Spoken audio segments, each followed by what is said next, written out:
warahmatullahi wabarakatuh.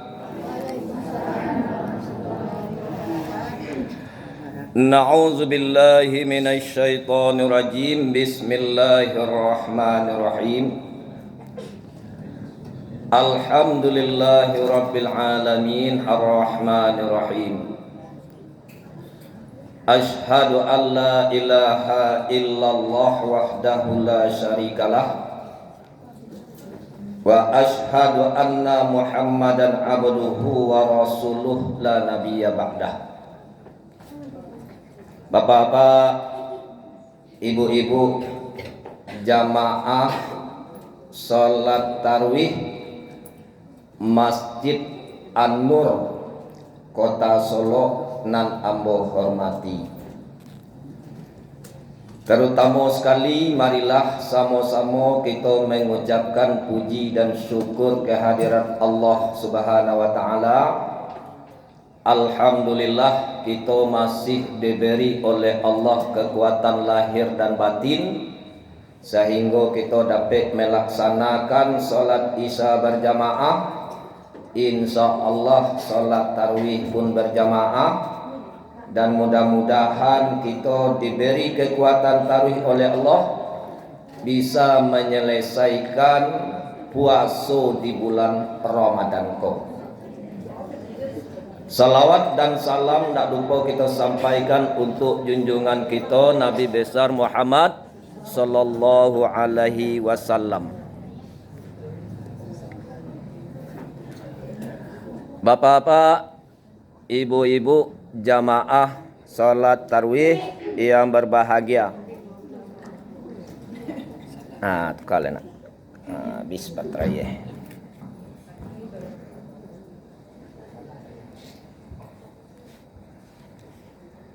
Dengan mukadimah ambo saja, itulah jaleh urang manyo.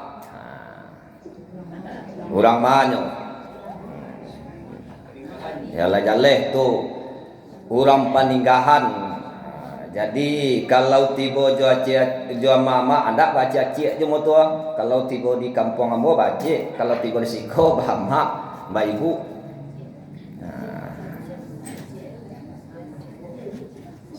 Bara bili sekilo.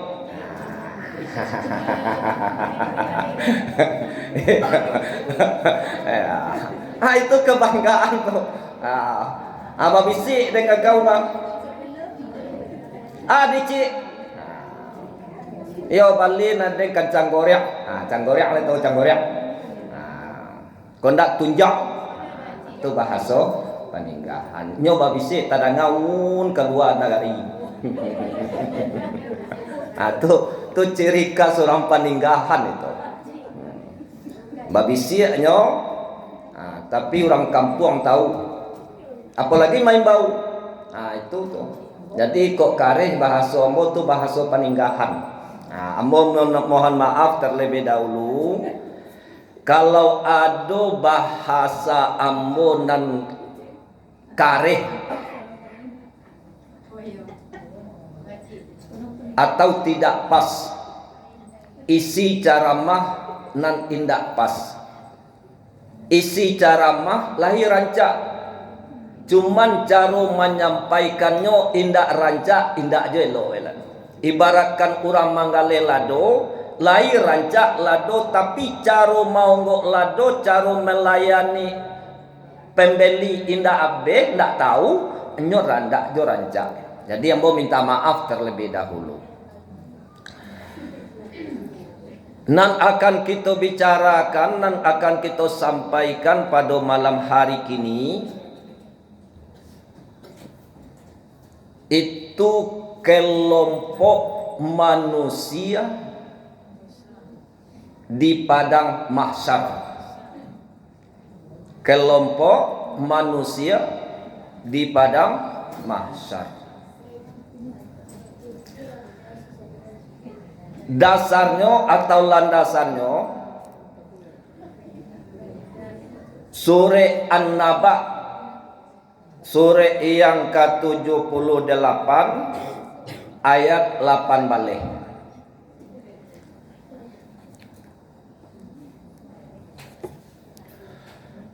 Na'udzubillahi minasyaitonir rajim. Bismillahirrahmanirrahim. Yauma yunfaqu fis-sur fatatuna afwaja. Artinya pada hari kiamat atau padang mahsyar nanti,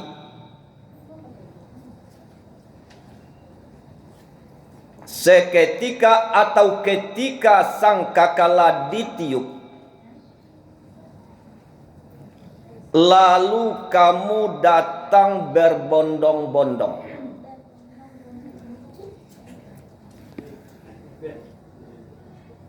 Pada hari kiamat nanti,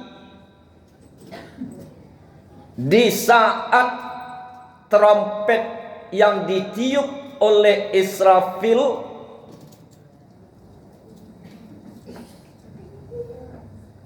maka orang manusia bangkit berkelompok-kelompok, berbondong-bondong.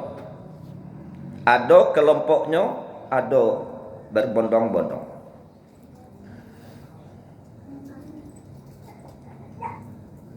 Ayat ini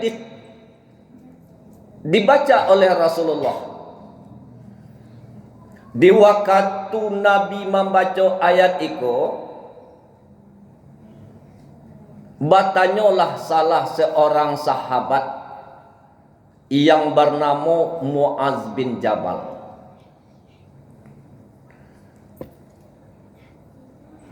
Apa pertanyaan dari Muaz? Ya Rasulullah, apa maksudnya manusia nanti bangkit di hari kiamat berkelompok-kelompok, berbondong-bondong?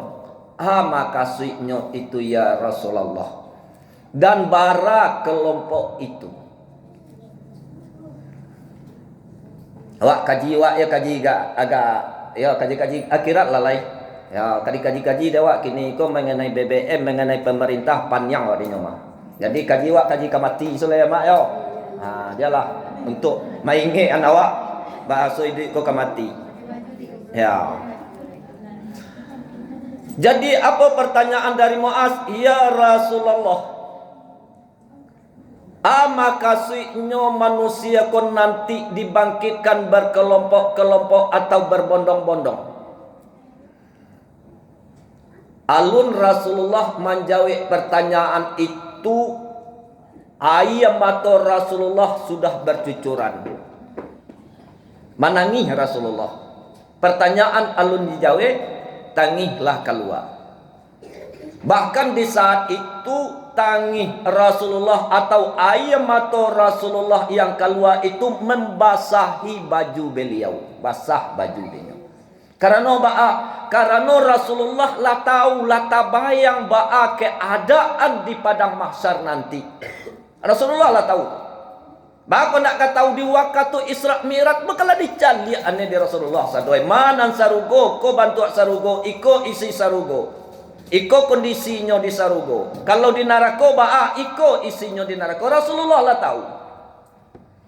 Jadi di saat itu Rasulullah menangis. Nan ditangi Rasulullah takana dinyo umatnya. Takana di Rasulullah ko awak.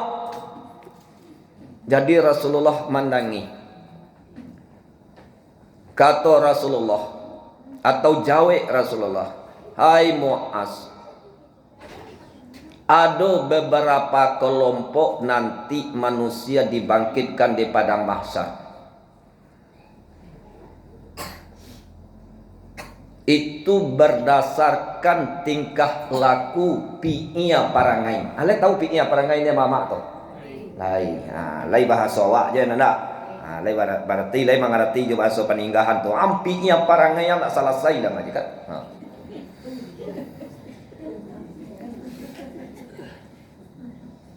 Kelompok yang pertama itu manusia dibangkitkan tanpa adanya tangan dan tanpa adanya kaki.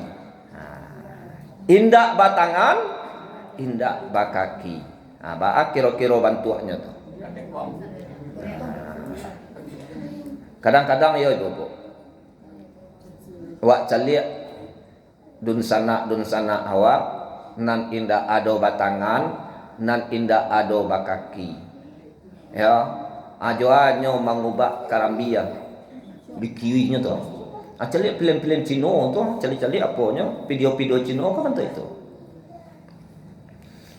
Jadi apa kata Rasulullah? Nanti umatku atau manusia dibangkitkan, ada yang tidak punya tangan dan ada yang tidak punya kaki. Tidak punya tangan, tidak punya kaki. Mu'az bertanya balik, ya Rasulullah, yang menyebabkan umat atau manusia ko indak punya tangan, indak punya kaki di hari kiamat nanti? Dijawab oleh Rasulullah, manusia yang tidak punya tangan dan tidak punya kaki dibangkitkan di hari kiamat itu dek karena mengganggu dan menyakiti tetangganya. Awak kau hidup pada tetangga, ASEAN nan hidup surang saja. Nan rumahnya tapanci aso di kota Solo kau indak bertetangga para orang. Pasti bertetangga, bahkan ada nan satu dinding. Satu dinding tak perumnas tu kan satu dinding aja. Atau tak awak kau ke rumah Aceh halaman. Satu halaman, satu dinding, satu komplek itu tetangga. Lalu ada ndak di tetangga itu tuh yang membuat risih di sekitar tetangga itu? Ada. Banyak. Kadang-kadang nyoba cakap balaki bini, indak disabalah saja suara nang keluar, enggak tiga enggak sampai rumah tak dengar aja suaranya. Inyo nambah cakap balaki bini, lai sanang lai tanang talingo awak mendengar. Indah.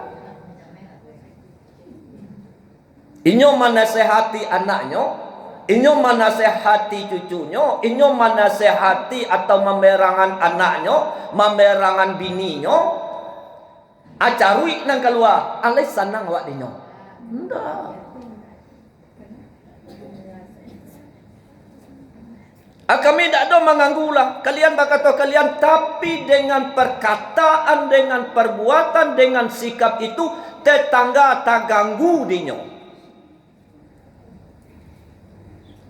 Jadi itulah nanti kalau awak hidup bertetangga, kalau menyakiti, mengganggu tetangga, akan seperti itulah di hari kiamat nanti. Dibunyian TV kare-kare, dibunyian tip kare-kare, kurang kalalok kok, tak ganggu nak dinyo? Tak ganggu. Jadi itu baik duit tetangga. Iyo awak sanang, tapi orang jangan tak gaduh halo. Kok kabaca, kok kabasi tangka awak balaki bini. Jangan sampai lo ampe 5 rumah talompe ide karena suara awak. Tu calik lah tua. Calik lah tua. Nyola baca kak lo laki ini. Calik lah cari ke laki. Apa itu? Lah bantu itu laki ya. Badoso lo adinyo. Bantu itu. Jadi ibu-ibu. Nah, kalau kita tidak ingin nanti dibangkitkan tidak bertangan dan tidak berkaki, elok-eloklah bertetangga. Pandai-pandailah bertetangga. Kalau indak bisa ka membantu tetangga awak, indak ka bisa menolong tetangga awak, indak malah. Tapi jangan tak ganggu lo tetangga itu dek karena awak. Ambo orang kayo ndak bisa kayo so dibanggakan. Kebakaran dapur awak mun dari Jakarta tu ndak nang ketibo. Nang dari Bandung tu ndak tibo. Kompor Malatui, Asia yang tibo dulu. tetangga. Jadi ibu-ibu, ba elok-eloklah awak ba tetangga. Itu yang pertama. Nan kedua, apalah ya Rasulullah kata Muaz bin Jabal. Ayamatu Rasulullah bahiliran juga, karena Rasulullah tahu nanti umat atau manusia dibangkitkan dari padang mahsyar, yaitu paruinya bunci, paruinya gadang. Di dalam parui itu ada ula, ada kalajengking. Kalau tiba Jawa kalau parui gadang, baula, bakalo.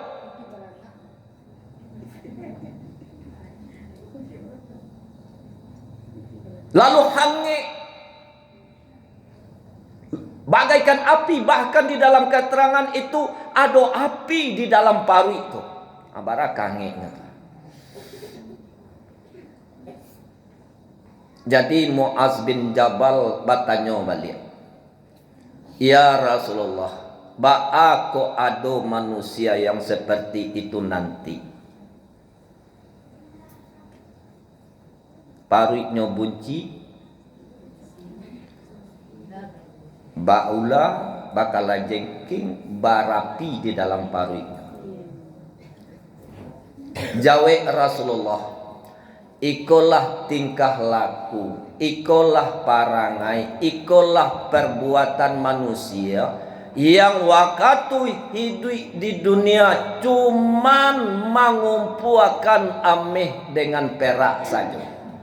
Yang di waktu hidup di dunia cuman mengumpulkan harato bando saja. Indak namuh bazakat baimpak basidakah. Di dalam Al-Quran awak lihat ibu-ibu, orang yang kikir terhadap harta, orang yang tak mau berimpak basidakah bazakat, haratonyo itu akan dikalungkan nanti kaliannya. Itulah nang kadi yang kui, itulah nang kadi kundang-kundang kamari pai nanti. Jadi kondisinya seperti itu. Raso kabare awak bazakat, raso kabare awak mengeluarkan sekian persen dari harato waktu, atau indak sampai dari zakat waktu, baimpaklah basidakahlah bawakaflah awak, supaya jangan memberikan harato waktu ke awak nanti. Jadi itu kondisi na Bapak nanti di hari kiamat itu balik macamnya. Nah kini cukup dulu.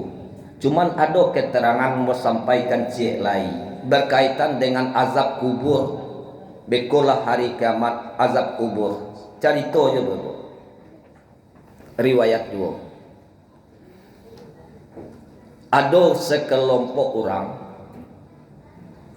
yang berencana melaksanakan ibadah haji ke Makkah. Mereka ko barombongan. Nanti ko cukup dua ibu ya, nyo dua nah panjang. Tapi mau tambah dengan kondisi kekinian awak sebagai orang pedagang. Ada sekelompok orang yang melaksanakan, yang berencana untuk melaksanakan ibadah haji ke Makkah.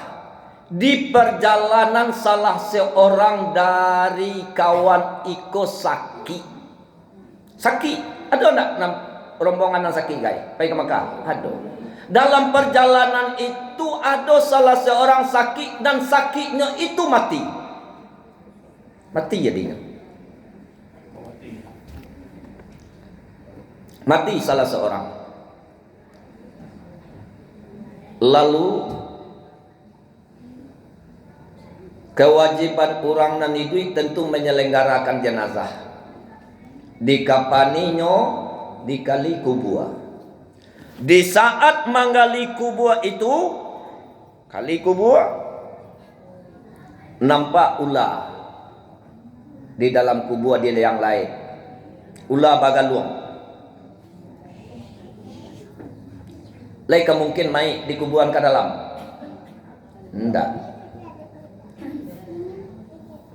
Kalau seperti ko, kubur ditimbun balik. Di kali yang kedua, nampak jua ular gadang bagaluang di dalam kubur. Laika di kuburan mai, indah.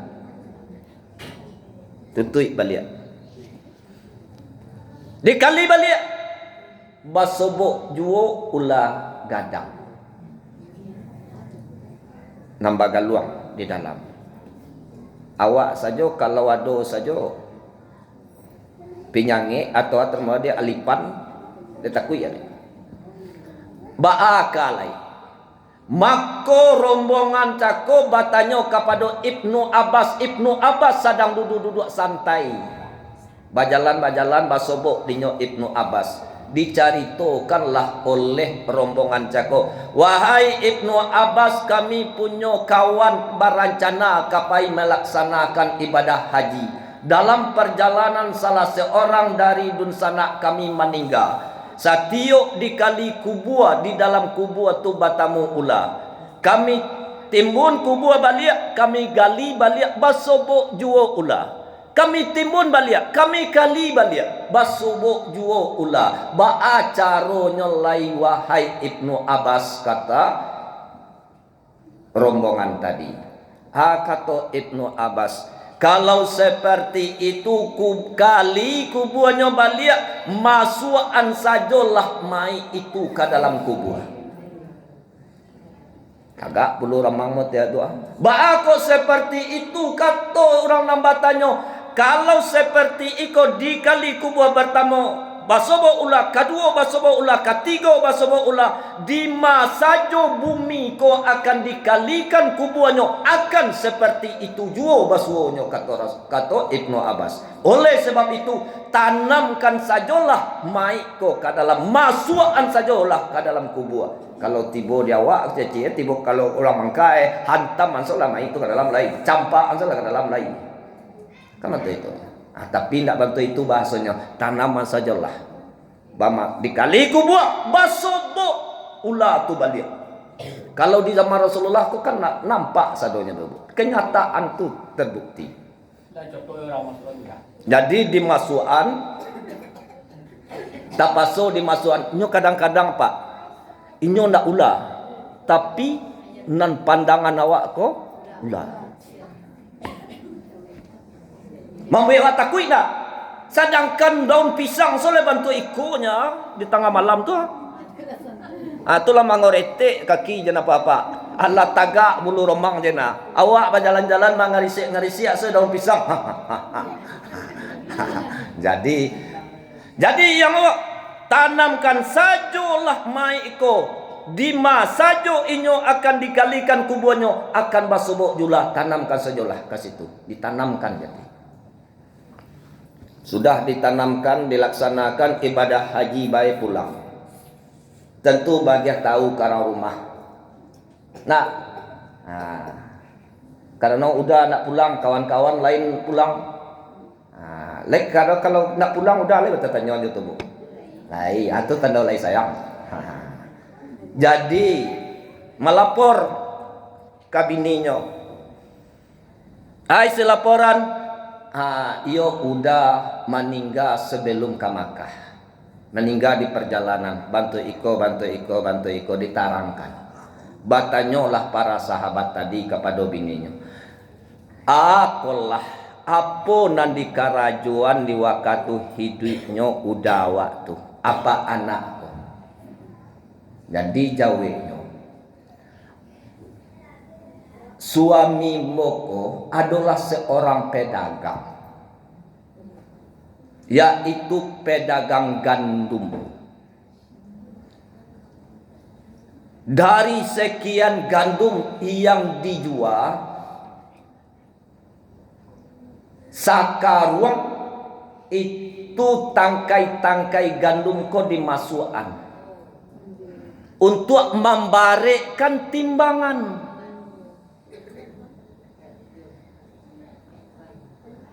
Jadi beliau yang berdagang, dagang adalah dagang gandum, lalu dari sekian kilo, sekian puluh kilo, sekian ratus kilo dimasukkanlah tangkai-tangkai gandum untuk membarekkan dari timbangan cako. Kalau ada 10 kilo dikali 1 juta lah barangnya tuh. Lah 10 juta. Itu karajo suami mau diwakatui duit. Jadi pedagang yang tidak jujur. Pedagang yang tidak jujur. Banyak cerita. Nyo menjual susu dicampurnya dengan yang lain iko murni mah. Nah, dicampurnya juga iya. Inyo menjual manisan labah, menjual madu, onde ko murni ko baru benar kami ambil ko baru acaliak lah ko di dalam ko ado juo apanya ado juo labahnya. Nyo labah campur aja nan lain. Ikolah nanti di padang di alam kubur kita sudah mendapatkan azab dari Allah. Maka hendaklah awak berusaha untuk menjadi pedagang yang jujur. Bukan cuman hanya pedagang satio apa yang dikarajokan, jujurlah. Ya. Barek jujur tuh iyo, rugi jujur tuh iyo juga. Kalau sedangkan lai atau mamang itu awalnya rugi apalagi jujur, kan ada orang seperti itu. Tapi ibu-ibu, keberkahan dari jujur itu lebih besar daripada kita mengicuah dalam berdagang. Anam berkah tu ibu-ibu menimbulkan ketenangan, menimbulkan kedamaian di dalam kehidupan awak. Awak susah iyo, awak melarat iyo, awak miskin iyo, tapi utak tanang, pikiran tanang, hati tanang, hidup balaki bini aman nyaman, ana lebih daripada itu. Itu hidup berkah, hidup nan barakat kalau bahasa nagari peninggahan. Banyak maaf, billahi taufik wal hidayah. Wassalamualaikum warahmatullahi wabarakatuh.